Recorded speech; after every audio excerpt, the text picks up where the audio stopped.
جواب میں جبی نویان نے بھی جب اپنے دفاع کے لیے اپنی ڈھال کو اپنے سر کے اوپر کر لیا تو یسوتائی نے ایک ساتھ اس پر 2 وار کیے۔ تلوار اس کے سر پر دے ماری اور ڈھال پوری قوت کے ساتھ اس کے پیٹ میں دے ماری۔ جبی نویان نے اپنے سر کے اوپر اپنی ڈھال پر یسوتائی کی تلوار تو روک لی، لیکن اس کی ڈھال کا وہ دفاع نہ کر سکا اور ہوا میں اچھل کر بل کھاتا ہوا دور جا گرا۔ ایک جست کے ساتھ یسوتائی آگے بڑھا اور اپنے پاؤں کی ایک ایسی سخت ٹھوکر جبی نویان کے دائیں ہاتھ پر لگائی کہ جبی نویان سے تلوار چھوٹ کر دور جا گری۔ پھر یسوتائی اس کی گردن پر اپنی تلوار کی نوک رکھ کر کھڑا ہو گیا، جبکہ جبی نویان بے بسی کی حالت میں پتھریلی زمین پر پڑا ہوا تھا۔ زمین پر لیٹے ہی لیٹے جبی نویان نے اپنی ڈھال ایک طرف رکھ دی۔ اتنی دیر تک تموچن، مغولی، سوبدائی، تموجو، قصار اور ملکوتی میدان میں داخل ہو گئے تھے۔ جب وہ نزدیک آئے تو یسوتائی نے جبی نویان کی گردن سے اپنی تلوار ہٹا لی اور کہا، اے جبی نویان، تم مانو گے کہ میں نے تمہیں ایک بار اپنے سامنے زیر کر دیا ہے۔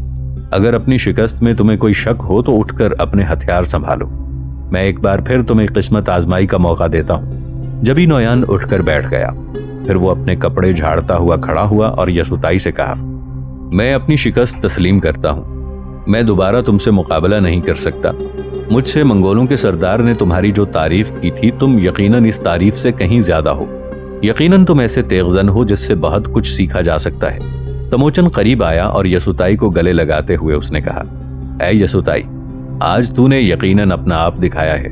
نیلے جاویدانی آسمان کی قسم، جبی نویان کے مقابلے میں آج تمہیں تلوار اور ڈھال کی ضربیں لگاتے دیکھ کر میں یہ اندازہ کر رہا تھا کہ تم اپنے باپ سے کہیں بڑھ کر ہو، حالانکہ وہ ایک بہترین جنگجو اور بے مثل طاقتور انسان تھا۔ تموچن کے بعد تموجو، قصار، ملکوتی اور سوبدائی گلے لگا کر اس کی کامیابی کی داد دے رہے تھے۔ ہاں، مقولی اس موقع پر تموچن کے عقب میں کھڑا تھا اور اس نے یسوتائی کے یہ مقابلہ جیتنے پر کسی قسم کے خیالات اور جذبات کا اظہار نہ کیا۔ تموچن نے اس بار جبی نویان کو مخاطب کر کے کہا، جبی نویان، میرے لشکر میں تمہاری حیثیت سوبدائی اور مقولی جیسی ہوگی۔ تم بھی قابل تعریف ہو جو تم نے اتنی دیر تک یسوتائی کا سامنا کر لیا، ورنہ تم جان گئے ہوگے کہ یسوتائی ایک طوفان ہے۔ جبی نویان نے کہا، میں نے یہ اندازہ لگایا ہے کہ آپ نے یسوتائی کی جو تعریف کی ہے وہ اس کے اوصاف کو دیکھتے ہوئے بہت کم ہے۔ جواب میں تموچن مسکرا دیا۔ پھر وہ سب میدان سے باہر آئے۔ تھوڑی دیر بعد ایک فاتح کی حیثیت سے تموچن اپنے لشکر کے ساتھ اپنے مرکزی شہر قراقرم کی طرف جا رہا تھا۔ اپنی نوزائیدہ سلطنت کو ارد گرد سے محفوظ کرنے اور دیگر قبائل کو اپنے اندر ہضم اور ضم کرنے کے لیے تموچن کے راستے میں اب تاتاریوں کا بڑا قبیلہ رہ گیا تھا، اور اگر وہ اسے زیر کرے تو شمال کے ان بیابانوں کے اندر اس کی سلطنت سب سے وسیع اور طاقتور ہو سکتی تھی۔ ابھی اس کی عسکری قوت ایسی نہیں ہوئی تھی کہ وہ اکیلا تاتاریوں پر ضرب لگا کر انہیں مغلوب کر سکے، لہٰذا اس نے اپنے باپ کے منہ بولے بھائی اور وحشی کرایت ترکوں کے سردار تغرل سے امداد طلب کی تاکہ ترکوں کی مدد سے تاتاریوں کو مغلوب کیا جا سکے۔ جنگ کے دوران اس وقفے کو یسوتائی نے غنیمت جانا، لہٰذا تموچن کو خبر کرنے کے بعد وہ اپنے باپ کے قاتلوں کی تلاش میں نکلا۔ سورج طلوع ہونے کے تھوڑی دیر بعد ایک روز یسوتائی دریائے اونان، دریائے کیرولان اور دریائے امور کے سنگم پر آ پہنچا۔ قراقرم شہر سے نکلنے کے بعد وہ جھیل بیکال کے ساتھ ساتھ دریائے اونان کی طرف گیا، پھر دریا کے کنارے کنارے آگے بڑھتا رہا، اور اب وہ جس جگہ آ رکا تھا یہاں پر دریائے اونان اور دریائے کیرولان آپس میں ملتے ہیں اور پھر دریائے امور کے نام سے شرقی سمندر کی طرف چلے جاتے ہیں۔ وہ دریا کے اس سنگم پر تھوڑی دیر تک کھڑا رہا جہاں دونوں دریاؤں کا موجیں مارتا ہوا پانی پتھروں کو اپنے ساتھ بہاتا ہوا رواں تھا۔ وہاں کھڑے ہو کر اس نے اطراف کا جائزہ لیا۔ وہاں اس سنگم کے نزدیک کوئی آبادی اور بستی نہیں تھی۔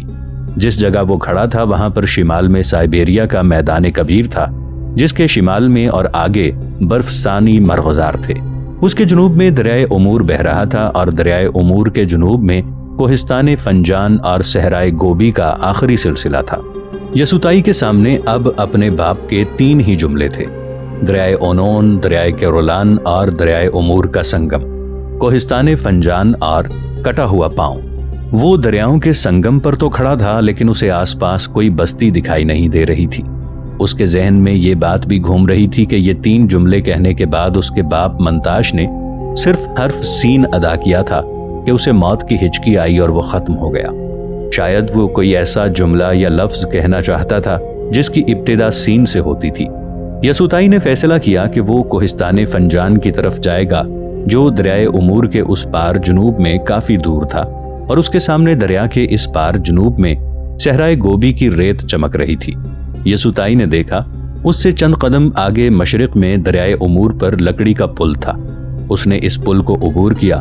वो मुतमईन हो गया था कि पुल पार करने के बाद सहराए गोबी में से होता हुआ एक रास्ता कोहिस्तान फंजान की तरफ जा रहा था। वो रास्ता उस वक्त सुनसान और वीरान पड़ा था, ताहम यसुताई अपने घोड़े को उस रास्ते पर सरपट दौड़ा रहा था। काफी देर तक सहराए गोबी के अंदर वो अपने घोड़े को दौड़ाता रहा, यहाँ तक कि वो सहराए गोबी में उस जगह पहुंच गया जहां सहरा और कोहिस्तान फंजान का पहाड़ी सिलसिला आपस में मिलते थे। लेकिन वहां पहुंचकर उसे मायूसी हुई। वो जगह भी गैर आबाद और वीरान थी। ताहम वो रास्ता जिस पर वो अपना घोड़ा दौड़ाता हुआ उस तरफ आया था, अभी और आगे जा रहा था। थोड़ी देर रुक कर यसुताई ने अपने अतराफ का जायजा लिया, फिर दोबारा अपने घोड़े को उसने सरपट दौड़ा दिया। नाजरीन, आगे बढ़ने से पहले कमेंट सेक्शन में हमें अपनी आरा से जरूर आगाह कीजिएगा कि आपको हमारी ये सीरीज कैसी लग रही है। मैं हूं ताहिर उबैद चौधरी। आइंदा आने वाली अक़साद से बाखबर रहने के लिए हमारे चैनल को सब्सक्राइब कर लें और साथ मौजूद बेल आइकॉन को जरूर क्लिक कर लें। शुक्रिया। शाम से थोड़ी देर कबल वो सहराए गोबी से बाहर निकल आया। कोहिस्तान फंजान को अब वो बहुत पीछे छोड़ आया था। अब उसके सामने एक शाहरा थी जो मशरिक और मगरिब में दूर तक चली गई थी। यसुताई अभी उस शाहरा का जायजा ले ही रहा था कि चौंक सा पड़ा। वो मशरिक की तरफ मुतवज्जे हुआ। उसके कानों में घंटियों की आवाजें पड़ती थीं। उसने शाहरा पर मशरिक की तरफ देखा। ऊंटों की एक लंबी कतार पर मुश्तमिल कोई तिजारती कारवां था जो उस तरफ आ रहा था, और उस कारवां के पीछे जरा फासले पर कुछ बस्तियां भी दिखाई दे रही थी। जब वो कारवां नजदीक आया तो यसुताई ने कुछ पूछने के लिए कारवां को रोका नहीं, बल्कि उसने अपने घोड़े को एड़ लगाकर सबसे अगले ऊंट के साथ लगा दिया, और फिर उस पर सवार एक शख्स से जो अपनी शक्ल और हुलिये से चीनी लगता था पूछा, ए अजनबी, तुम कौन लोग हो और ये शाहरा कौन सी है? मैं दरअसल सहराए गोबी के अंदर सफर करते करते भटक गया था और मैं अपनी मंजिल का अब तयन चाहता हूँ। 2 कोहानों वाले उस ऊंट पर सवार उस शख्स ने कहा, हमारा ताल्लुक चीन की सरजमीन से है। हम रेशम के सौदागर हैं और ये शाहरा जिस पर हम सफर कर रहे हैं, ये शाहराए रेशम है। मगरिब में कोहिस्तान अल्ताई को उबूर करने के बाद थ्यान शान के दर्रों के उस पार दरियाए नेपर और बहरे अस्वद तक चली गई है। अब तुम कहो, तुम किधर से आए हो और कहाँ जाना है, और सहरा के अंदर तुम कैसे भटक गए थे? अगर तुम इन्हीं सरजमीने के रहने वाले हो तो तुम्हें खबर होनी चाहिए कि सहराए गोबी के अंदर तन्हा सफर नहीं करना चाहिए, क्योंकि कभी कभी इसके अंदर रेत के टीले बारूद की तरह फटते हैं और मुसाफिर उनके अंदर दब कर रह जाते हैं। यसुताई ने तारीफी अंदाज इख्तियार करते हुए कहा, ए कारवां के मेहरबान अकीब, मैं तुम्हारा ममनून हूं कि तुमने मेरी रहनुमाई की, पर यह तो बताओ कि जिस तरफ से तुम लोग आए हो उस तरफ नजदीक कोई आबादी भी है? उस सवार ने जवाब दिया, सिर्फ 1.5-2 मील पीछे शाहरा के साथ साथ काफी बस्तियां हैं और वहां एक सराय भी है, और अभी हम इसी सराय से कूच करके आ रहे हैं। सराय के लफ्ज पर यसुताई चौंका, क्योंकि उसका बाप मंताश अपनी जिंदगी का आखिरी हर्फ सीन अदा करके खत्म हुआ था, जबकि सराय का पहला हर्फ भी सीन ही था। यसुताई गहरी उम्मीदों में खो गया। उसने अपने घोड़े को एक जगह रोक दिया। अब उसे यकीन होता जा रहा था कि दरियाओं के संगम कोहिस्तान फंजान और फिर इधर आकर उसने रास्त इक़दाम किया है, और ये कि हो सकता है इन्हीं रास्तों से उसका बाप इधर आया हो और मशरक़ी सराय में किसी ने उस पर हमला करके जख्मी कर दिया हो। इस ख्याल के आते ही ऊंटों की गुजरती लंबी कतार के साथ साथ यसुताई ने अपने घोड़े को मशरिक की तरफ एड़ लगा दी। रेशम की वो शाहरा जो मशरिक में चीन के दरियाए हुआंग हुआ और क्यांगसी तक चली गई थी। यसुताई उस पर अपना घोड़ा सरपट दौड़ा रहा था। कोई 1.5 मील आगे जाकर उसने अपने घोड़े को रोक लिया, क्योंकि वो अपने दाएं तरफ शाहरा के किनारे से एक सराय देख रहा था। उसने अपने घोड़े को दाएं तरफ मोड़ा और शाहरा से उतरकर वो सराय में दाखिल हुआ। सूरज अब गुरूब होने के करीब पहुंच गया था। जो ही वो अंदर दाखिल हुआ, सराय का एक मुलाजिम उसकी तरफ लपका और उसके घोड़े की बाग पकड़ ली। यसुताई अपने घोड़े से उतरा और उस मुलाजिम को मुखातिब करते हुए उसने कहा, मेरे घोड़े के चारे और पानी का अच्छा इंतजाम करना कि ये सुबह से अब तक लगातार सफर में रहा है, और हाँ, मुझे सराय के मालिक के कमरे की निशानदही कर दो कि मैं उससे अपने लिए एक कमरे की बात करूं। मुलाजिम ने हाथ के इशारे से सराय के एक कमरे की तरफ इशारा करते हुए जवाब में कहा, वो आगे बाएं से जो पहला कमरा है वो सराय के मालिक का है। आप अपने घोड़े से मुताल्लिक बेफिक्र रहें। मैं न सिर्फ इसके चारे का उम्दा इंतजाम करूंगा बल्कि इसे खरेरा भी कर दूंगा, सारी तकान उतार दूंगा इसकी। यसुताई ने घोड़े की जीन से लटकती चर्मी खुरजीन उतारकर अपने कंधे से लटकाई। उस मुलाजिम ने फिर यसुताई से कहा, मैं पहले आपके घोड़े की जीन उतार कर अस्तबल की पिछली सिमत ले जाता हूँ। वहां घोड़ों, गधों और खच्चरों के लेटने की मुनासिब जगह बनी हुई हैं। ये अपनी ज्यादा तकान तो लेट कर ही निकाल लेगा। उसकी बातों से यसुताई खुश हो गया और उसकी पीठ थपथपाने के बाद वो सराय के उस कमरे की तरफ बढ़ा जिसमें सराय का मालिक बैठा हुआ था, जबकि वो मुलाजिम घोड़े को अस्तबल की तरफ ले जा रहा था। जिस कमरे की निशानदही उस मुलाजिम ने की थी, यसुताई जब उस कमरे में दाखिल हुआ तो उसने देखा कमरे में 2 आदमी मौजूद थे। उनमें से एक 40 बरस की उम्र के करीब होगा, जबकि दूसरा 25 बरस का एक जवान था। यसुताई ने उन दोनों को मुखातिब करके पूछा, तुम दोनों में से सराय का मालिक कौन है? बड़ी उम्र वाले ने उसकी तरफ देखकर कहा, मैं सराय का मालिक हूं। मेरा नाम तमान है और ये जवान जो मेरे पास बैठा है इसका नाम कोमर है।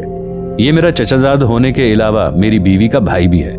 अब तुम अपने मुताल्लिक कहो, तुम कौन हो और कहां से आए हो? अचानक यसुताई चौंक पड़ा। उसने देखा कि कोमर का एक पांव का अगला हिस्सा कटा हुआ था। दुनिया भर की बर्बरियत और वहशतनाकी उसके चेहरे पर रक्स करने लगी, लेकिन फौरन ही उसने अपने आप को संभाल लिया और तमान के सवालों का जवाब देते हुए उसने कहा, मेरा नाम यसुताई है। मैं करायत तुर्क हूं और सौदागरी करता हूं। मैं एक तिजारती कारवां के साथ सफर कर रहा था। मैं पहली बार चीन के इन इलाकों की तरफ अपना सामान फरोख्त करने की गरज से आया था, वरना मैं अक्सर दरियाए कैरोलान की सरजमीन तक ही तिजारत करके लौट जाया करता था। जिस वक्त हम थ्यानशान के दर्रों को उबूर करने के बाद कोहिस्तानी अल्ताई की वादियों में दाखिल हुए और हमने वहां एक महफूज जगह पड़ाव किया, तो रात के वक्त 2 जवान जिनका ताल्लुक खता की सरजमीन से था, वो मेरे माल का कीमती हिस्सा लेकर फरार हो गए। वो दोनों जवान तिजारती कारवां में शामिल थे और दोनों खता की तरफ आ रहे थे। मैं दोनों को चेहरों से जानता हूँ, लेकिन ये नहीं जानता कि वो खता में किस जगह के रहने वाले हैं। हाँ, उनमें से एक का पांव कटा हुआ था, बिल्कुल ऐसे ही जैसे तुम्हारी बीवी के इस भाई कोमर के पांव का अगला हिस्सा कटा हुआ है। बस मैं उन दोनों चोरों की तलाश में हूँ और इसी तलाश में मैं इस जगह आ निकला। कोमर ने यसुताई की तरफ देखते हुए तंजन पूछा, मुझे गौर से देखो, कहीं वो कटे हुए पांव वाला और तुम्हारा कीमती सामान ले भागने वाला मैं ही ना हूं। बात को टालने के अंदाज में यसुताई ने मुस्कुरा कर कहा, कटे हुए पांव वाले नवाब, मैं खूब पहचानता हूं। वो कहीं भी जा छुपे, अब मेरे इंतकाम से बच नहीं सकेगा।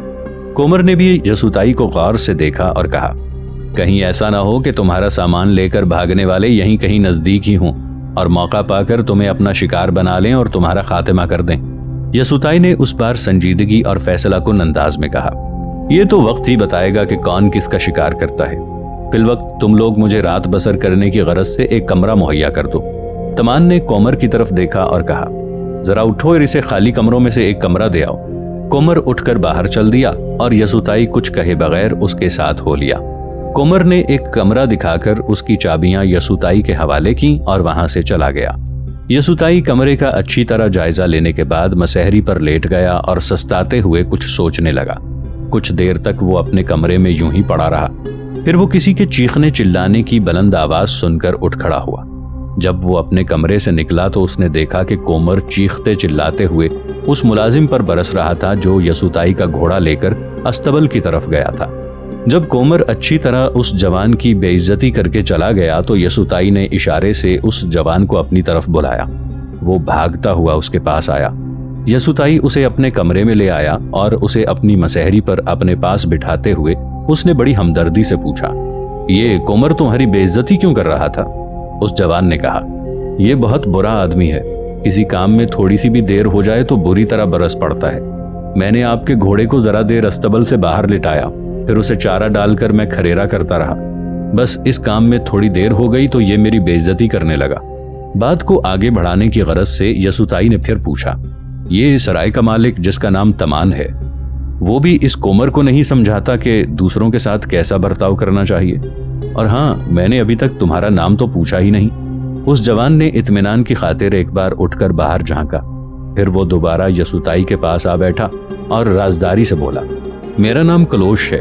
ये जो कोमर है ना, ये बहुत मकरू और जराइम पेशा इंसान है। सराय का मालिक तमान इसे किसी बात से मना नहीं कर सकता, क्योंकि कोमर बदमाश है। तमान इससे डरता है। इस इलाके के बड़े बड़े जराइम पेशा लोग इसके जानने वाले हैं और इन लोगों से इसके गहरे मरासिम हैं। ये लोग दूसरों की औरतें और लड़कियां उठाकर इधर उधर बेचने का काम भी करते हैं और इस काम के लिए ये लोग बहुत दूर दूर तक निकल जाते हैं। मैं मजबूरन इस सराय में काम करता हूँ। मैं कब का यहाँ से भाग गया होता, मगर मेरा बाप मर चुका है। एक बेवा माँ है और 3 छोटे बहन भाई हैं जिनकी किफालत मेरे जिम्मे है। इसलिए मैं सिर्फ अपनी मजबूरी के तहत इस गंदे और बेहुदा माहौल में काम कर रहा हूँ। पर आपने मुझसे इतनी गुफ्तगू की और अपना नाम आपने बताया ही नहीं। यसुताई ने कहा, देखो कलोश, मेरा नाम यसुताई है। मैं तिजारत पेशा आदमी हूँ और मुझे 2 ऐसे जवानों की तलाश है जो मेरा कुछ कीमती सामान लेकर भागे हैं। वो इसी खता की सरजमीन के रहने वाले हैं। मैं उन्हीं की तलाश में इधर आया हूँ। काश मुझे उन दोनों के घरों का कुछ इल्म होता। इसके साथ ही यसुताई ने अपनी खुरजीन से कुछ सिक्के निकाले और कलोश की गोद में रखते हुए कहा, तुम ये सिक्के अपने पास रखो, तुम्हारे काम आएंगे और इनसे तुम अपनी हालत काफी हद तक संवार सकोगे, इसलिए कि ये सारे तिलाई सिक्के हैं। कलोश ने हैरत से यसुताई की तरफ देखा और कहा, इस कदर सिक्के तो मैंने अपनी जिंदगी में कभी नहीं देखे। इनसे वाकई में अपने हालात संवार सकता हूँ। पर सवाल यह है कि आप मेरे लिए अजनबी होकर मुझे इतनी बड़ी रकम क्यों दे रहे हैं? यसुताई ने कलोश के कंधे पर हाथ रखकर नरमी से कहा, इसके बदले मैं तुमसे एक काम लूंगा। तुम ये बताओ कि रात के वक्त तुम सोते कहाँ हो? आधी रात के बाद मैं तुम्हें जगाऊंगा और तुमसे एक काम लूंगा। शायद तुम इस मौके पर जुस्तजू में पड़ जाओ, लेकिन मैं तुमसे वादा करता हूं कि आज ही की रात कोमर से तुम्हें निजात दिला दूंगा। मैं आज रात उसके खिलाफ एक बड़ा कदम उठाऊंगा। क्या इस मामले में तुम मेरे साथ ताउन करोगे? कलोश ने जवाब दिया, क्यों नहीं, मैं जरूर आपके साथ ताउन करूंगा। अब तो मेरी जान भी आपके लिए हाजिर है। वैसे मैं आपको यह बता दूं कि मैं अस्तबल के पिछवाड़े में सोता हूं। आप मुझे वहां से जगा सकते हैं। मैं हर मामले में आपकी मदद करूंगा। कोमर वाकई इस काबिल है कि उसे कोई बदतरीन सबक दिया जाए।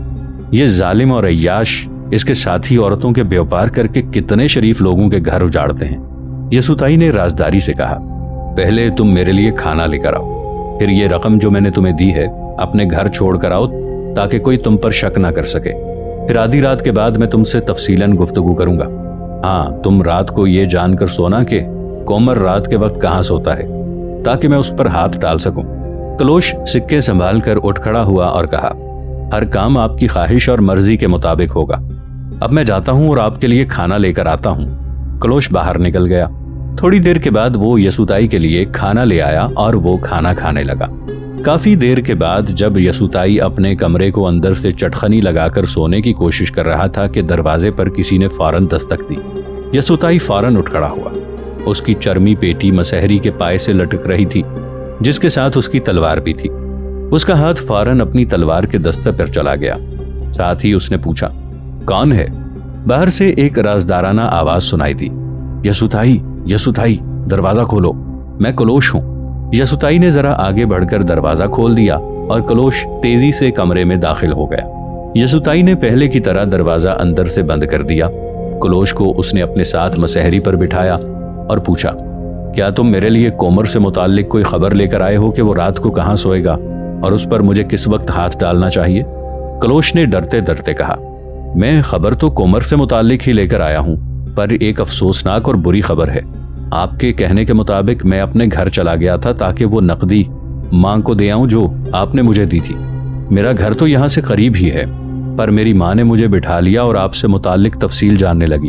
वहां घर में माँ और बहन भाइयों के साथ बैठे मुझे देर हो गई। मैं अभी थोड़ी देर हुई है घर से आया हूँ, लेकिन जब मैं वापस आया तो मुझे ये जानकर बेहद दुख हुआ कि कोमर यहाँ से जा चुका है और यही बात मैं इस वक्त आपसे कहने आया हूँ। यसुताई अपनी जगह से उछल सा पड़ा। कहाँ चला गया है कोमर?